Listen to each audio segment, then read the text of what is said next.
Panalo ang Gilas Pilipinas sa send-off friendly game kontra sa Taiwan Mustangs.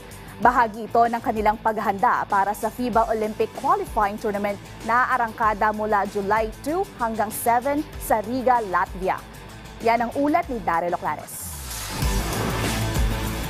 Magandang momentum ang bitbit ng Gilas Pilipinas isang linggo bago ang kanilang kampanya sa FIBA Olympic Qualifying Tournament na gaganapin sa Riga, Latvia mula July 2 hanggang 7. Ito ay kasunod ng kanilang 74-64 na panalo kontra sa Taiwan Mustangs sa isang send-off friendly game na isinagawa noong Lunes ng gabi sa PhilSports Arena sa Pasig City. Naging mainit ang 3-point shooting ni Dwight Ramos upang pangunahan ang pambansang kupunan at nakapagposte ng kabuang 19 points na dinagdagan pa ng 3 rebounds at 4 steals. Isang double-double performance naman ang ipinamalas ni Justin Brownlee na kumamada ng 12 markers at 15 dimes. Nakuha man ang panalo, hindi pa rin kampante si Gilas Pilipinas head coach Tim Cone na handa na sila para sa Olympic qualifiers, lalo na't makakatapat nila ang mga powerhouse teams na Latvia at Georgia. For this game,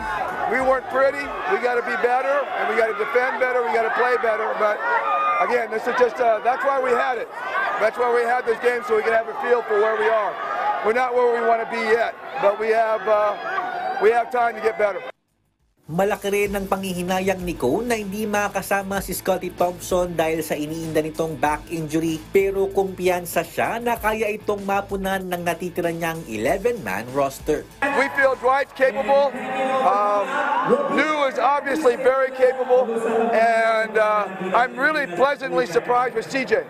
CJ's handling and seeing our offense really, really well. So I don't feel we're losing anything. Going 10, 11 guys, not an issue for us.